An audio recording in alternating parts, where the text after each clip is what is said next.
Pride and Prejudice by Jane Austen. Chapter 37. The two gentlemen left Rosings the next morning, and Mr. Collins, having been in waiting near the lodges to make them his parting obeisance, was able to bring home the pleasing intelligence of their appearing in very good health, and in as tolerable spirits as could be expected after the melancholy scene so lately gone through at Rosings. To Rosings he then hastened, to console Lady Catherine and her daughter, and on his return brought back, with great satisfaction, a message from her ladyship, importing that she felt herself so dull as to make her very desirous of having them all to dine with her.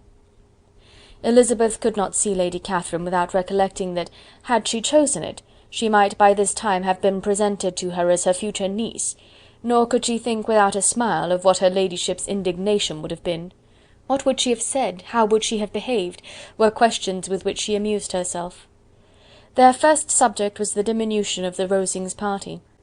"I assure you I feel it exceedingly," said Lady Catherine.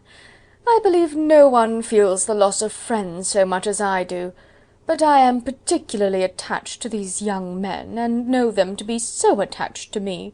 They were excessively sorry to go, but so they always are. The dear Colonel rallied his spirits tolerably till just at last, but Darcy seemed to feel it most acutely, more, I think, than last year. His attachment to Rosings certainly increases." Mr. Collins had a compliment and an allusion to throw in here, which were kindly smiled on by the mother and daughter. Lady Catherine observed, after dinner, that Miss Bennet seemed out of spirits, and immediately accounting for it by herself, by supposing that she did not like to go home again so soon, she added, "But if that is the case, you must write to your mother and beg that you may stay a little longer. Mrs. Collins will be very glad of your company, I am sure." "I am very obliged to your ladyship for your kind invitation," replied Elizabeth, "but it is not in my power to accept it. I must be in town next Saturday." "Why, at that rate, you will have been here only 6 weeks. I expected you to stay 2 months. I told Mrs. Collins so before you came. There can be no occasion for your going so soon. Mrs. Bennet could certainly spare you for another fortnight." "But my father cannot. He wrote last week to hurry my return." "Oh, your father of course may spare you, if your mother can.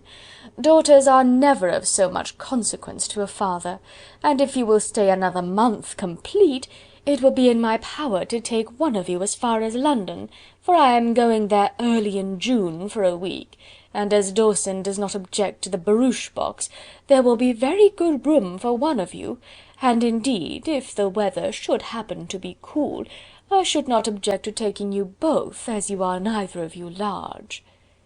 "You are all kindness, madam, but I believe we must abide by our original plan." Lady Catherine seemed resigned. "Mrs. Collins, you must send a servant with them. You know I always speak my mind, and I cannot bear the idea of 2 young women travelling post by themselves. It is highly improper. You must contrive to send somebody. I have the greatest dislike in the world to that sort of thing. Young women should always be properly guarded and attended, according to their situation in life. When my niece Georgiana went to Ramsgate last summer, I made a point of her having 2 men-servants go with her. Miss Darcy, the daughter of Mr. Darcy of Pemberley, and Lady Anne, could not have appeared with propriety in a different manner. I am excessively attentive to all those things. You must send John with the young ladies, Mrs. Collins. I am glad it occurred to me to mention it, for it would really be discreditable to you to let them go alone." "My uncle is to send a servant for us." "Oh, your uncle! He keeps a manservant, does he? I am very glad you have somebody who thinks of these things. Where shall you change horses? Oh, Bromley, of course. If you mention my name at the bell, you will be attended to." Lady Catherine had many other questions to ask respecting their journey, and as she did not answer them all herself, attention was necessary, which Elizabeth believed to be lucky for her, or with a mind so occupied she might have forgotten where she was. Reflection must be reserved for solitary hours. Whenever she was alone, she gave way to it as the greatest relief, and not a day went by without a solitary walk, in which she might indulge in all the delight of unpleasant recollections. Mr. Darcy's letter she was in a fair way of soon knowing by heart. She studied every sentence, and her feelings towards its writer were at times widely different. When she remembered the style of his address, she was still full of indignation, but when she considered how unjustly she had condemned and upbraided him, her anger was turned against herself, and his disappointed feelings became the object of compassion. His attachment excited gratitude, his general character respect, but she could not approve him, nor could she for a moment repent her refusal, or feel the slightest inclination ever to see him again. In her own past behaviour there was a constant source of vexation and regret, and in the unhappy defects of her family a subject of yet heavier chagrin. They were hopeless of remedy. Her father, contented with laughing at them, would never exert himself to restrain the wild giddiness of his youngest daughters, and her mother, with manners so far from right herself, was entirely insensible of the evil. Elizabeth had frequently united with Jane in an endeavour to check the imprudence of Catherine and Lydia, but while they were supported by their mother's indulgence, what chance could there be of improvement? Catherine, weak-spirited, irritable, and completely under Lydia's guidance, had always been affronted by their advice, and Lydia, self-willed and careless, would scarcely give them a hearing. They were ignorant, idle, and vain. While there was an officer in Meryton, they would flirt with him, and while Meryton was within a walk of Longbourn, they would be going there for ever. Anxiety on Jane's behalf was another prevailing concern, and Mr. Darcy's explanation, by restoring Bingley to all her former good opinion, heightened the sense of what Jane had lost. His affection was proved to have been sincere, and his conduct cleared of all blame, unless any could attach to the implicitness of his confidence in his friend.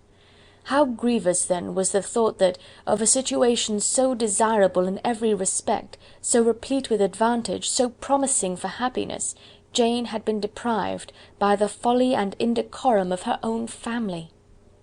When to these recollections was added the development of Wickham's character, it may be easily believed that the happy spirits which had seldom been depressed before, were now so much affected as to make it almost impossible for her to appear tolerably cheerful. Their engagements at Rosings were as frequent during the last week of her stay as they had been at first.